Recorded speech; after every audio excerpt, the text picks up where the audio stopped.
Welcome back. Thank you for joining me here with Tim and Jonathan. Hello. Hello.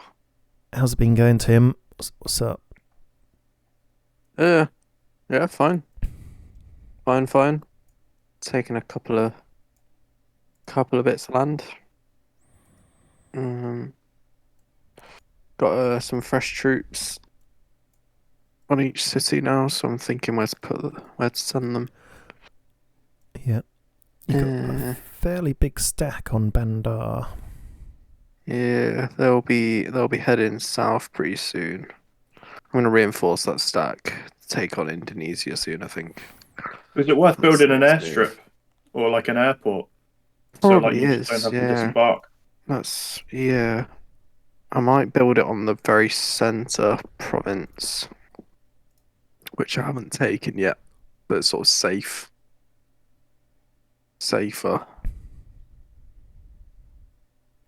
Sounds good. I've got a bit of a new strategy because I've had a load of games where you just end up building a lot of airports to get your troops to the front line. But if a player's clever, they'll come along and they'll attack the airstrip or airport directly to destroy it. Yeah. But if you build something else on there to defend it, then it gives more HP to the area. Okay. So what I've done, like if I'm building on a city, I'll just build a level 1 army base, even though I'm not going to use it. It just gives an extra 10 HP, and it just protects the airport. So that's something to bear in mind. Yeah, because you can put an agent attack on and pretty much take down an airport straight away, can't you? Yeah, but the amount of times we put agents on a city and it's taken off like half of the recruiting office, and that like really does absolutely nothing. Yeah. That's just another example of it. I've just had a bit of a sneak peek, and I clicked on one of your cities, and you're making an infantry officer. Very nice. Yeah, certainly am. And I think I should be making a few more troops as well. Yeah, I'm just starting to run out of resources, getting a bit of a crunch, but that officer will come in really handy because had a little bit of drama. I've already gone to war with Myanmar. You actually texted me about it last night, didn't you? Yeah, it was about 12:30, and Myanmar was cracking into Bangkok, and they were all already fighting, and then you'd already set your troops to go towards them, and so I think you had a bit of a three-way. Yeah, absolutely did, and I came out on top. Thank God. Yeah, I just woke up and I'd killed some troops. Did you see what was actually there, though? There was something like 2 or 3 on each side, and they would have cracked into each other a couple of times and been a little bit weak. Yeah. But equally, yeah, you took a bit of damage, so... Not a lot of damage, actually. Yeah. Only like less than 20 hit points, but if I'd got there a couple of hours earlier, then I would have lost all of my troops. It's it was a funny little situation. Yeah, that was lucky. Very lucky, and as a result, I presume Myanmar's lost any sort of defence in the south, although they're building up an army base level 2 on Mayik. Are you just going to sit there and bomb them? Yeah, that is the plan, because I'm a little bit cautious as to what they're doing with their troops. I'm tempted to just head straight to Napital. Capital. But I just haven't really gone for it yet. I've just been a little more defensive. Perhaps when I get an infantry officer there, I'll just push straight through. So I was going to ask you if you wanted to do some kind of joint attack. Yeah, I think so, because I've got like 2 combat recons and 3 motorised infantry, and I'd quite like a bit more land near me. So I could go for Sitwe, or... Yeah, that's the nearest Kina one. or Mandalay. Yeah. Then he'll kind of be pulled in 3 different directions, and it's going to be very difficult for him to defend against all of these troops. Yeah, very difficult. Okay, we'll go for that. While I had it on my screen, I'm just doing a bit of recon with my what they call air superiority fighter, and I've just seen, because so I'm going to go and take this city. I don't think it's got anyone on it. Kathmandu. I was going to wait until I had another like combat recon to crack into it, because I think there's just like 1 troop, but 1-on-1 wouldn't work. So yeah, I think I'm just about to steal this city. It is a computer player, but still, I'll get the entrenchment bonus and the city, and I'm going to send along a combat recon to reinforce in 2 hours. So I'm quite happy with that situation. I'm being a bit slower and cautious this game, just so I don't lose any silly, troops. I've lost 2 troops already. So doing a land grab here, see how that goes, and there. Then once these cities on 29%, I've just got a combat recon sitting there, but the troop will go back. I'm thinking, I'm sitting outside of Islamabad, which is in the northwest, and just shelling. There's a couple of troops, looks like a couple of troops, maybe just one, and an air superiority fighter. So I'll just sort of sit there and pap them while I send up 3 combat recons, and then after midnight, if Jammu is past 34%, I can send these 2 troops up as well. I'll take the city and I can come through here, along here, and I can basically, I'm showing them, Jonathan, that I can get very close to Kabul by going just south of Jalalabad, and it will give them very little time, and then I can just speed an attack, maybe even overnight, and just go for Kabul, take the capital. Yeah, that seems like quite a good play. How difficult was it to take Multan? Oh, not at all. But actually, Afghanistan hadn't taken it, and I think I've worked out what they did, because you see, Afghanistan went near Multan. Looks like they did try and attack it, and also they went near Islamabad, and just didn't seem to take any of the cities nearby. I think what happened is that they probably sent 1 or 2 troops, in all directions overnight, and they just died. They, because there's a fair bit on these cities to start off with. There's at least 2 troops, and some of them will have 2 troops and a combat recon. So that'll be 2 troops there and a plane. And I think I came across, I think it was, it was 2 troops and a combat recon that was on Multan. And with the entrenchment bonus, that's quite a hard thing to take down. Even when and that's what they had in Hyderabad in the south west. And I, with a stack of 6 troops and 1 combat recon against 2 troops and a combat recon, I lost 2 troops. So you can't send a small force to try and attack people, because the defensive bonus will absolutely smash you. So yeah, it's a funny one. I think therefore Afghanistan might not be very good, and it does look like Kazakhstan might be cracking into Afghanistan as well, because they've got some Shanbei there. That's it's not one of his home cities though. That's one of the neutral territories. Okay, so it might have just cracked into a smaller province below. Yeah. So I mean, we'll have to see what some of these alliances are, because for all I know, Kazakhstan's in bed with Afghanistan, and we're in for a bit of trouble. But we'll work out the alliances that are relevant near to us. Anything? Oh, I've got some updates on what I'm building now. I've got a new, stronger unit, and about to build a strike and stuff. So I'll go through that in a minute. But anything interesting that you guys are researching or building? Nothing going on at the moment. I'm just sort of keeping my resources for a destroyer for now.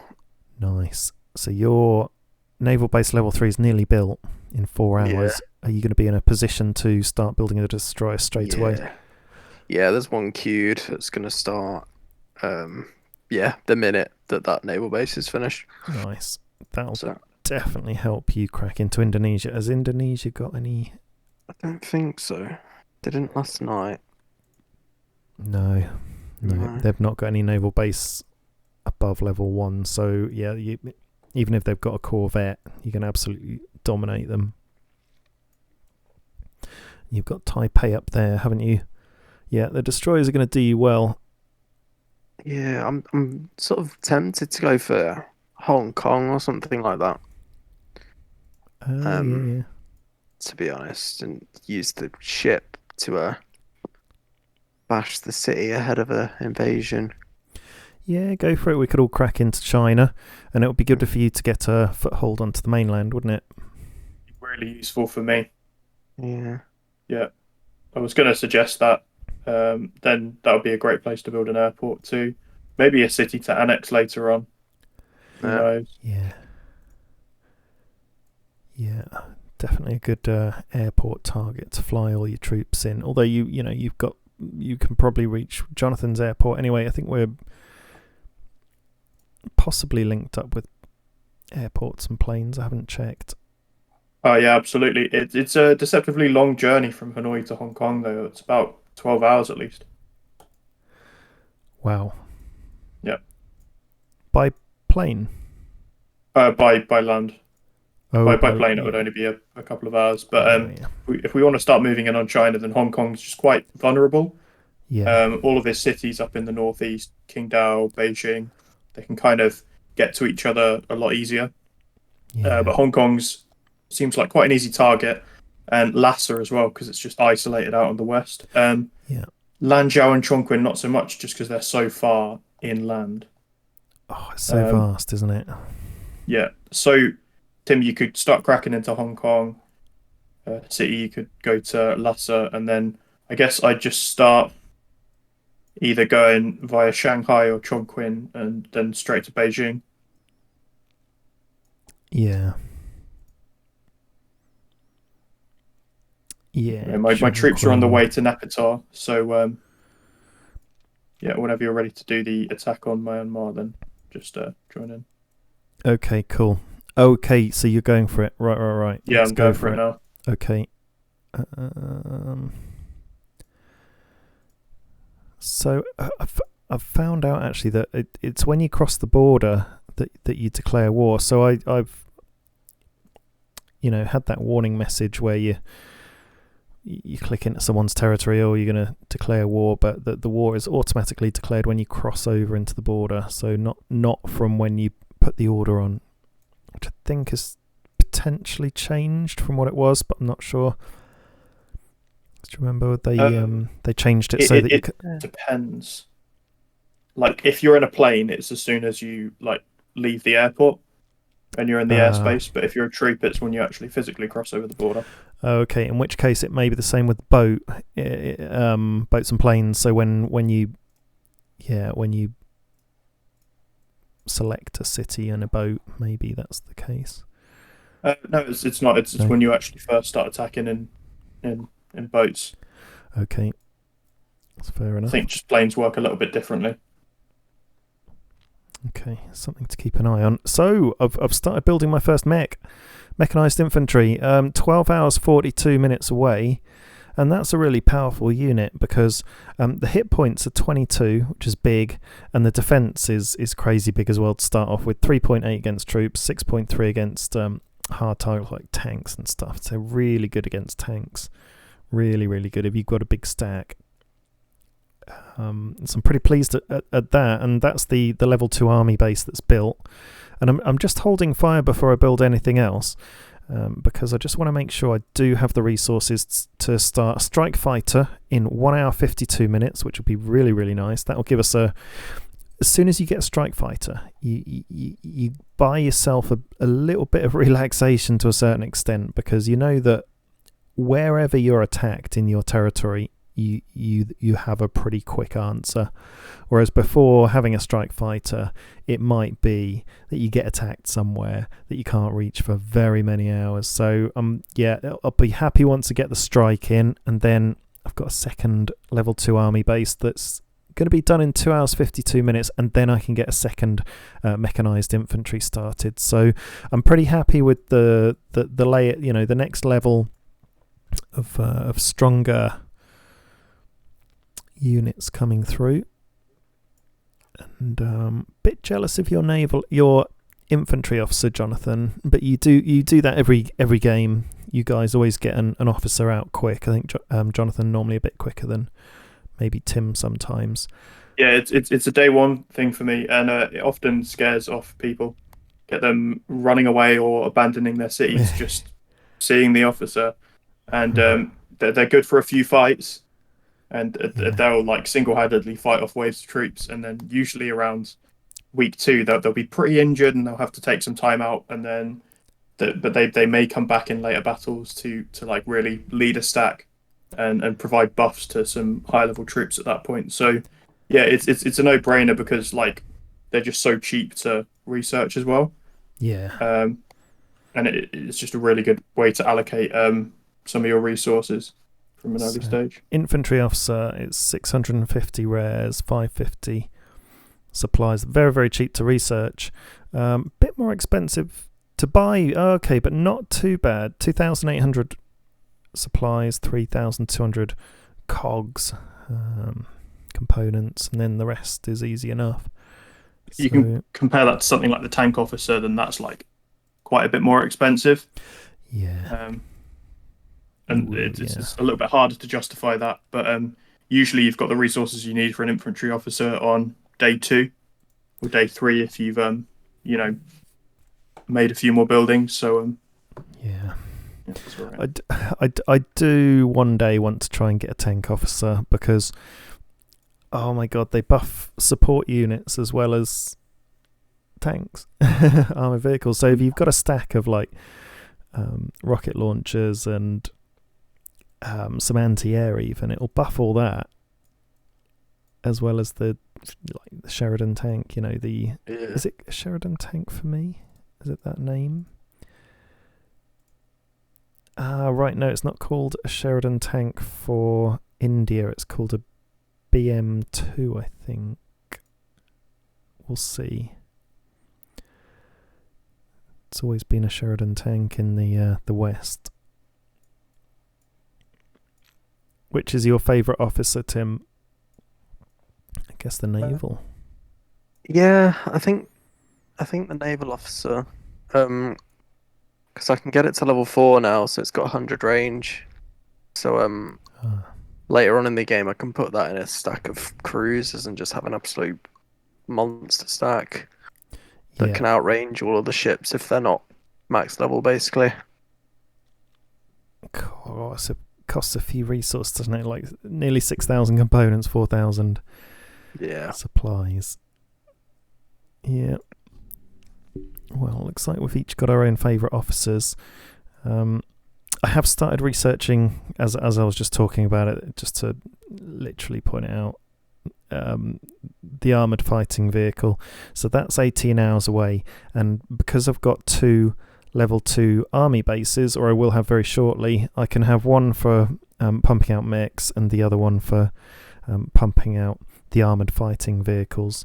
And I think it makes sense to have more mechs than fighting vehicles, but maybe I could create a couple of different stacks and play around with the proportions and then start to get some support units in.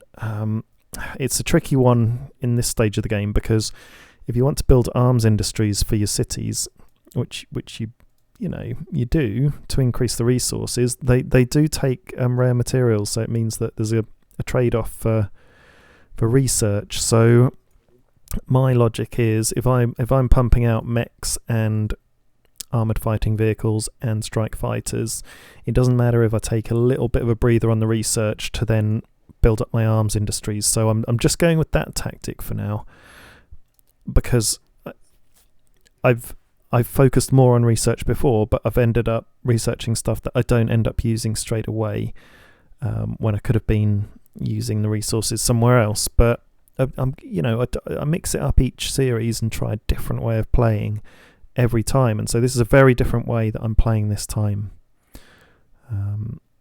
It's really great to showcase some of the other units that that are available in the game. What sort of build style are you two guys going for in terms of arms in building up your infrastructure versus getting units out there and researching? I'm probably gonna just prioritize my electronics and components in terms of like infrastructure. Yeah, to help with the ships. That's what the ships take. And then kind of like probably supplies and rares second. second priority to those. Yeah, destroyers take 2,500 components, 900 electronics. So it's boats and planes that take electronics, isn't it? Yeah. What about you, John? Yeah, the first few days, just build up some waves of combat recons and troops. Just focusing on getting my first strike fighter out, so I can defend myself via the land. Just get my infantry officer to the front line. I'm researching a radar, because that was quite a cheap one to research. And I Nice. think I am going to focus on getting SAM turrets very early on, because strike fighters are just so common because they are really good. So you need anti-air. Yeah. As a general rule, it's really good. Apart from that, yeah, just build up one city to pump out all of the SAM turrets, and then eventually get launchers. And I'll need to just build some subs too, so some level 2, just one level 2 naval base, and a whatever the other thing you need on there is. Yeah, the secret weapons lab, I think, is it? Yeah, that's it. I'm Yeah, haven't really thought about much else apart from that, but should work out quite well. Very nice. I'm building up a naval base level 2 actually. In Mumbai, my rare materials city. I'll build level 3 as well and go for a destroyer. Go for some destroyers just so I've got some defense, because I think that's wise considering how like most of my coast is most of my country is on the coast. And yeah, so I've got to decide whether to go for a SAM launcher or a destroyer next. I think maybe SAM, but we'll see. I won't be in a huge rush. Okay, so I'll get to Myanmar's city, Sitwe, I'm going to call it, or Sitwe, or who knows, in 9 hours, 4 minutes. That's a long time. I wonder if I'll see anyone on my border on the way in. And then I presume he'll see you already. Yeah, you're in his territory, so he'll be scrambling to try and get things to places. And they'll realise they're being attacked from 3 different points by 2 different players, and they're going to struggle. He's got about 10 hours to react, but yeah, he's going to need to play this quite safely and cleverly. I'm hoping he'll come to us or try and congregate all in one place, but really the thing he needs to do is keep all of his troops on his cities to defend them. But players don't often do that. Yeah, ideally, because you get the entrenchment bonus, but also if it was to build some quick bunkers where he thought we might attack first, he may stand a chance, but tricky when you've got towed artillery, because you can't just sit there and get hit, can you? And you've got some pretty big stacks going for him, so if they didn't build up a really good second wave, they'll be in all sorts of trouble. Yeah, absolutely. And seeing that many troops coming for you might be enough for him to go, you know what, maybe this game isn't for me, which we've definitely seen before. Yeah, That one's got 3 recons in, so that's going to do a lot of... Because obviously the capital doesn't start with a recon on it, so unless he's built one. No, yeah, but the capital always has a bunker, so that's Yeah. usually quite a struggle to take down. But it should just be enough. I ideally like a few more troops. Yeah, you can also note that I'm risking Chiang Mai going rogue, because about half an hour we had the first wave of rogue state. So I figure I've got the most amount of time before the next wave now, and also the city's already on 31%. So early on, I think whilst your troops are weaker against rogue state, you can take more risks because you're going to be at war with fewer people. yeah. Ideally, there have been other games where we've started where we've gone to war with like 5 people in the first week. Well, I did, but I'm back down to 3 now, because it was only, little states really. But yeah, don't go to war with too many people at once. It's funny because when I took Dakar, about half an hour after, I got attacked by Rogue State, and I thought, whoa. But I think there's certain times where you're more vulnerable for the Rogue State than others. You've got an attack going on right now. You've got, a troop easily holding them off because you've got the defensive advantage. So you've got 3.8 defensive rating. You're entrenched, so you've got a minus incoming damage is reduced by 25%, and so they're attacking with 2.5 attack minus 25% against your defense of 3.8. So you're sitting pretty there with pretty much double the power. And what's your combat recon doing? Just sort of sitting there. He was just sitting outside of the city. I just noticed that.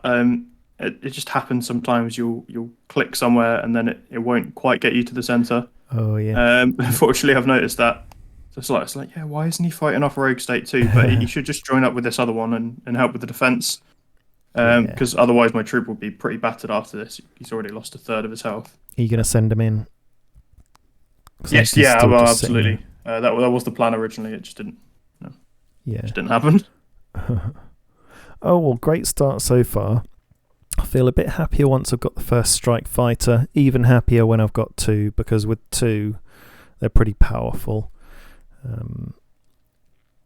And they stand more chance of, like, for example, stopping a ship landing and that sort of thing. So, yeah, we're getting there. I've got a few resources still, but I've really held back and saved them. So I've got nearly 3,000 supplies, 4,700 components, but they're going to get quickly eaten up now with the strike fighters and the mechanized infantry and the armored fighting vehicles when I start building them. So we're not far off. Hour and 40 minutes from the first strike. Starting to be built. Should take this city in 3 hours 36 minutes, and then we're cracking in first coalition attack on Myanmar. Do they even know it's coming? Bet you they don't. Yeah. I'm just going to see if we can have a look at one of the coalitions. So yeah, I want to work out Kazakhstan and Afghanistan and maybe even China. See if we can work out where they are. So this coalition, nope, that's Africa. NATO is Europe. The New Order, here we go. Right, okay. So they've expanded. So in one coalition, the New Order, we've got China, Japan, Australia, Myanmar, and South Korea. That's our local competition, and we're about to take out Myanmar.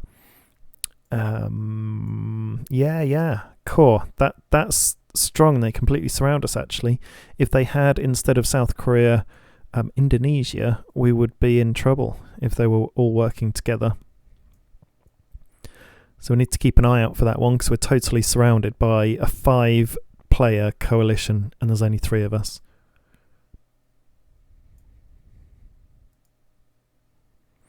What do you think of that?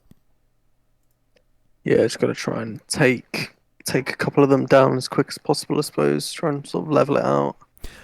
Here's the next one. So for me, Saudi Arabia, Turkey, Iraq, Greece, Kazakhstan. So Saudi Arabia look quite strong. Kazakhstan right near me, and Iraq are there. Yeah, so if they get organised, that could be a really tricky one. So let me just remind myself of who that is. Saudi, Turkey, Iraq, Greece, Kazakhstan. Iraq, Greece. But not Iran. Do you know what would be good if you could click on a player and then it shows you what coalition they're in, instead of going through all the coalitions and trying to work out where they are, where they sit. So I need to work out where. Yeah, you've just got to filter it in alphabetical order. It's a bit of a pain, really, isn't it? Oh, is there a different way to see what coalition someone's in? Go on diplomacy and filter by the team, or you could just go on the coalitions list, which is I think what you're doing. And then you've got to try and recognise the flag. Okay, that makes sense. So I want to have a look at where Iran is. So A, B, C, D, E, F, G, H, I, Iran, E, F, G, H, I, Iran. They're not in a coalition. It's not in a coalition. Yeah. What's bad is, like, you see Iraq, they don't have the little pick of the coalition, so it's just a hashtag. It is impossible to find out what coalition he would be in, for example. Okay. But I saw. Oh, there's quite a few rogue states. There's a lot of I've seen around the map. There's a lot of rogue states going on. I think people don't necessarily know that when they take a city, they have to sit on it, and that's a pretty basic sort of starter. Looks like Poland is continuing to move through Europe. Normally, it's someone like Germany or France, so that's interesting. But Poland can be quite a powerful country. And then Russia is moving west into Europe, which is good news for us, because it looks like that's probably going to be their focus as opposed to coming south into the Middle East.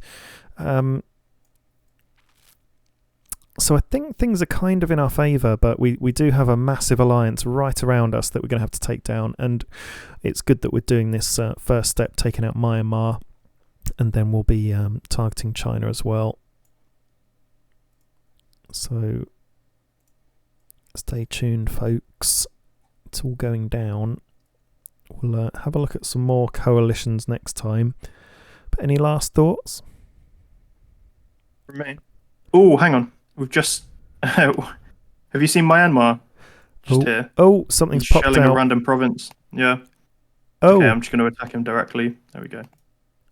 Oh, right. That's quite a big army. Oh, that is, yeah. He's joined up a couple of cities there, hasn't he? Why Probably he's Yangon attacking? Do you think he's attacking Thailand then? Yeah, but I don't get it. So it would just be one to keep an eye on. Then if I can sit here for the next day, then he's going to lose all of his troops. Nice. And he's fighting off Thailand for me, so he's just making it like really easy. That's 7 of his troops. That's like got to be a good 40% of his army. So yeah, we're probably pretty clear to take at least one of these cities in the next day, Situi or Napatal. Yeah, and actually he had troops that got killed in Bangkok, along with that stack that we can see is going to be pretty much most of his troops. So he's not going to have a lot defending his capital or the city that I'm going for, unless they've done a really good sort of first wave of building, which I guess they probably have. So we might see a few troops, but yeah, that's nice. You're shelling him, you're shelling them, they're shelling someone else. It's like you need someone else behind you to shell you, so you've got a little bit of a shell chain going on. Yeah, or not. I want to be coming out on top in this. It'd be funny if I could join in and shell him from another angle. Yeah. Well, we'll be linked up soon enough in our future fights, and we'll have this little corner of the earth to kind of work from. Yeah, it'll be a sweet place. I guess the only place you're vulnerable from is then the sea, so we'll have to build up a really strong navy, all of us. That's going to help big time, especially defending some of the Malaysia, Indonesia, Philippines, all of it. Okay, that's a funny little thing going on. Well, I'm joining the shelling party. I've just changed his orders. I'm shelling someone as well. Are you shelling anyone, Tim? No shelling. You're not in the club. It's time to join in. Okay, well, anyway, that's a fantastic episode. Join us in the next episode where you're going to see the fate of Myanmar and then the world. So it's goodbye from me. Bye from me. Goodbye from me. Over and out.